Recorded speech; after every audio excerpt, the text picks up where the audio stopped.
8 de la mañana, 7 minutos. La asamblea de la ANDI, que se ha convertido en el gran escenario, inclusive con debates y con guiños políticos alrededor de esto de la campaña electoral en la que ya estamos metidos. Ojalá decida ir, ¿no? El conversatorio de esta tarde es el siguiente: entre las 3:20 de la tarde y las 4:40. Bolívar no creo que vaya a ir, Ricardo.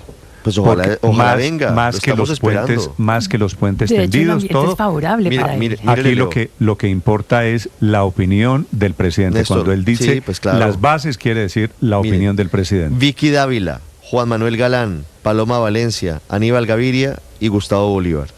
Muy buen panel. Interesantísimo el cruce de opiniones y de visiones de país. Pues ojalá vaya, pero porque el presidente enviándole mensajes por WhatsApp diciendo piénselo, pues eso quiere decir pero además no estaría cómodo. Hay una contradicción ahí, o sea, Daniel Quintero lo que dice es que fue censurado, que no fue invitado.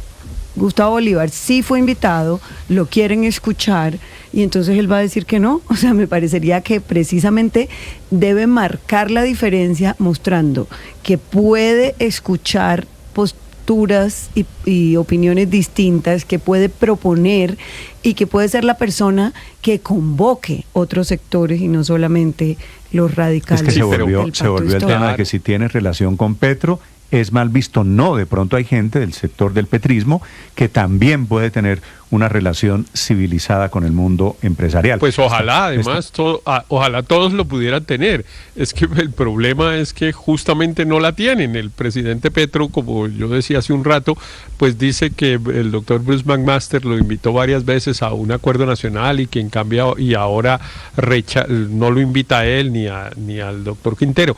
Pero es que el acuerdo nacional lo ha rechazado es el gobierno.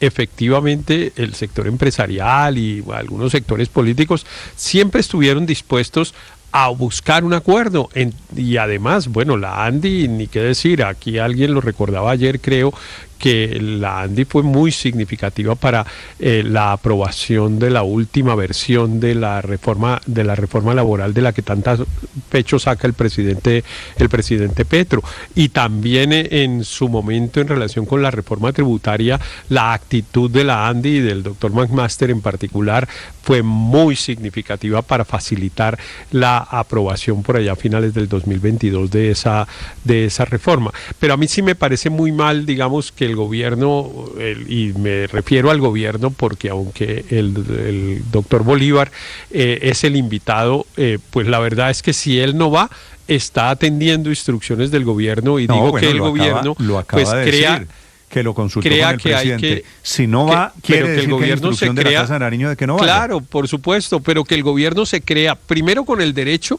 de imponerle la agenda a organizaciones privadas en sus eventos privados. Y segundo, que el presidente crea que definitivamente hay que romper todas las velas y no hablar con nadie ni permitir que ninguno de sus amigos hable con personas que piensen distintos. Esas dos señales me parecen espantosas. De acuerdo. Y eso es lo que está. Ahí hay una trampa. Y eso es lo que se están jugando. ¿Cuál es la trampa, Aurelio? Que mientras le dice a Bolívar que no vaya, a su amigo Quintero le respalda lo que hizo ayer. Fíjese el doble juego de Petro. Claro. A Bolívar le dice por allá por el WhatsApp, bueno, le insinúa, no eso vaya. Es cierto. Pero a Quintero sí, viva Quintero. O sea, mire usted lo que está pasando. Usted interpreta el mensaje, Aurelio, interpreta el mensaje de que Petro está quinterista para efectos políticos. Pero claro, yo no solamente le estoy tratando de interpretar, no, le estoy hablando en este momento a Gustavo Bolívar. Vea, Gustavo, mientras Petro en el WhatsApp le dice a usted que no vaya, sale a defender y a darle el guiño y a avalar todo lo que Quintero hizo ayer. Entonces, Bolívar, tome nota.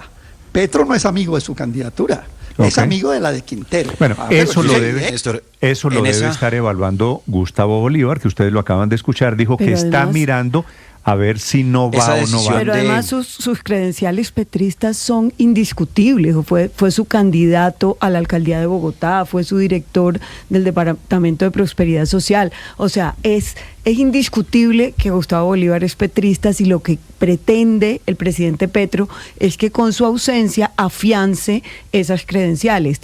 Pero por el contrario, lo que evita es que él pueda generar una interlocución. Es que de lo que se trata es de poder conversar en el país, poder construir. Al final de cuentas, mire, la decisión de candidatos del pacto el gesto del gobierno ante los empresarios, estando como estamos a 7 meses de las elecciones del próximo mes de marzo. Señor. La decisión de asistir al Congreso de Empresarios de Colombia en Cartagena por parte de miembros del Pacto Histórico dice mucho de lo que sigue, porque yo estoy convencido de que un gobierno de izquierda, un gobierno progresista como es el de Gustavo Petro, ha perdido enormes oportunidades de hacer las transformaciones sociales que prometió en campaña, que buscaba en campaña, justamente por no ver en los empresarios un aliado para sus transformaciones, sino un rival. Mire lo que hace Lula, por ejemplo. Lula trabaja, por supuesto, tiene una agenda progresista igual que la de Petro, pero trabaja de la mano del sector productivo, porque es con el sector productivo que se logra mayor riqueza para mayor redistribución de la riqueza.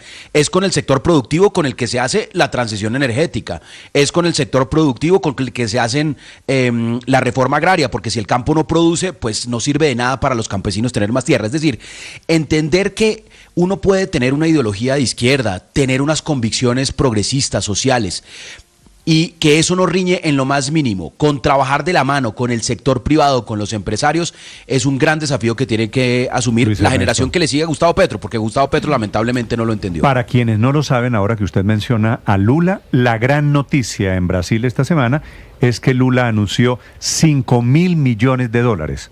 Óigame esto, $5.000 millones en subsidios para los empresarios afectados por los aranceles puestos por el presidente Donald Trump. Lula es $5.000 millones. Es que uno no tiene que ir en contra de lo otro. Nadie dice que por ser de izquierda entonces toca hacerle el feo y no ayudarle a los empresarios. Eso no es así. Este es otro tipo de izquierda que la estamos viendo ahí.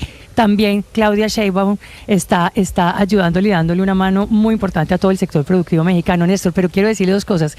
Una, que para Gustavo Bolívar este ambiente de la ANDI es positivo. Yo creo que aquí él se puede mover en un terreno muy favorable para él. Varios ayer, acá hablando con empresarios, me llegaron a decir que en esa consulta ellos votarían incluso por Gustavo Bolívar, que es de todos los candidatos, digamos, que están en el pacto histórico, es el que genuinamente más les gusta. Pero va a ser muy interesante, Paola, la gente que no es del pacto histórico puede meterle eventualmente la mano a la consulta del pacto histórico. Claro, el que quiera puede votar. Es una consulta abierta. Así es. Y de pronto le meten la mano en favor de Gustavo Bolívar para frenar a los otros, o a Daniel Quintero en particular. Pero claro que eso termina inflando al pacto histórico, porque la primera evaluación de esa consulta es cuánta gente votó, porque se asume que todo el que vote pues es del pacto. Entonces, esas consultas por fuera de las elecciones han salido siempre mal.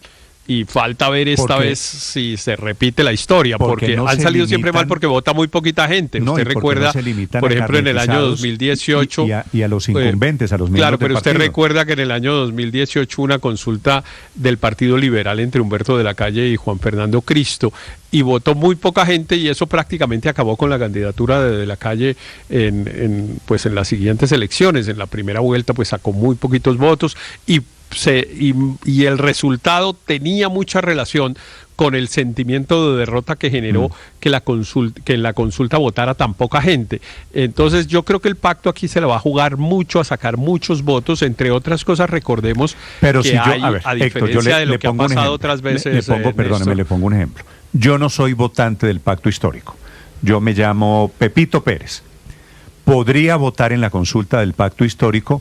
Por ejemplo, señor, claro. Voto por Gustavo Bolívar, para que el candidato del pacto histórico no sea Daniel Quintero. Eso ha pasado en otras ocasiones. Por ejemplo, se supone que así pasó cuando era la consulta en la que era candidato Andrés Felipe Arias. ¿Recuerda usted que dicen que gente que no era pues del Centro Democrático, del uribismo, terminó votando tal vez por Noemí Sanín? Eso era el Partido Conservador. Era del Partido Conservador. Era el Partido Conservador, tiene razón, que terminó votando por Noemí Sanín para que no ganara Andrés Felipe. Pero en ese momento, Andrés Felipe Arias, que le decían en ese momento Uribito.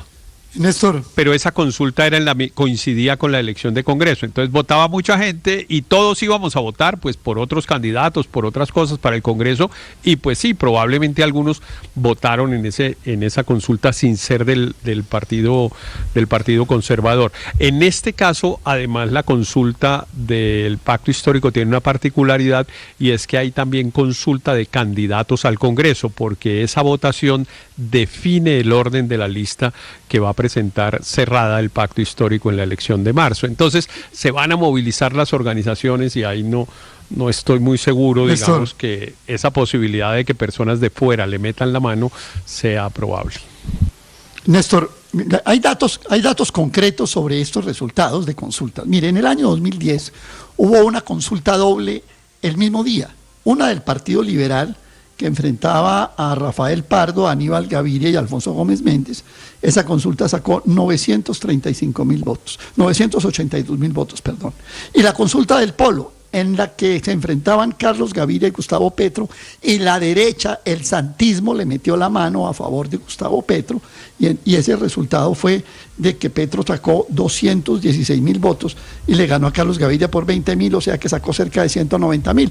El Polo sacó 435.000 votos en esa consulta, y después Petro como candidato sacó 1.200.000. Yo no creo en la teoría de la inflada. Es más, fíjese usted que el Partido Liberal sacó más votos con Rafael Pardo para la consulta y le ganó por muy poco después en la elección. Pero se puede, pero puede haber. Pero claro, le puede meter. No, puede es que el haber fuegos artificiales alrededor de la consulta. Le metió, votos de afuera, quiero decir.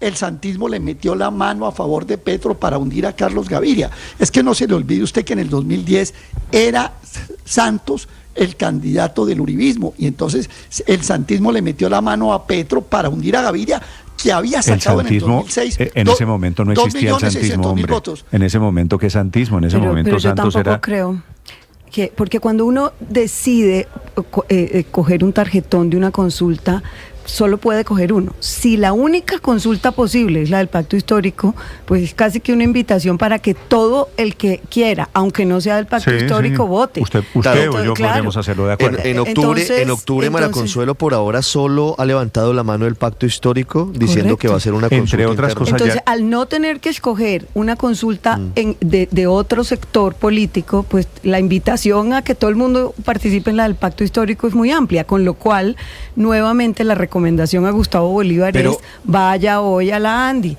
porque a usted le interesa que otros sectores le sumen. Pero yo me pregunto, Néstor, nos dicen que aquí internamente parece que ya el doctor Bolívar declinó o habría ya enviado mensaje en el que en sentido de que no asistiría esta tarde al conversatorio. Se lo acabo de decir. La opinión de Petro importa más que la opinión de Morales, eso sí, obviamente. 8 de la mañana, 19 minutos. Yo me pregunto. Y no va yo entonces me pregunto todos Gustavo los que analizan Bolívar a su debate, Ricardo, de hoy. Señor Luis Ernesto. No, yo me pregunto a los que analizan la posible infiltración, digamos, de sectores distintos al pacto histórico en esa consulta, justamente para elegir a un candidato que les convenga. Yo les pregunto cuál candidato les conviene, por ejemplo, a sus empresarios de la Andi.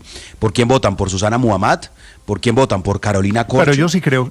¿Votan por Gustavo Bolívar? Es que yo sí le aseguro que hay gente que prefiere a Bolívar que a Daniel Quintero, Luis Ernesto. Pero ¿usted cree que se van a levantar un domingo de elecciones frías a transformar? Bueno, quiero ver a los colegas de la mesa, ojalá reporten cómo votaron en la consulta del pacto, porque no veo a nadie en ese plan, la verdad. Les recuerdo que la votación no es de 8 a 8 y 1 minuto, se pueden levantar tarde, pueden tener vida normal. Además es una consulta abierta, no estaríamos incurriendo en ninguna ilegalidad. Uno sencillamente si tiene la opción, ilegalidad, cualquier ciudadano puede votar. Puede votar en esa consulta.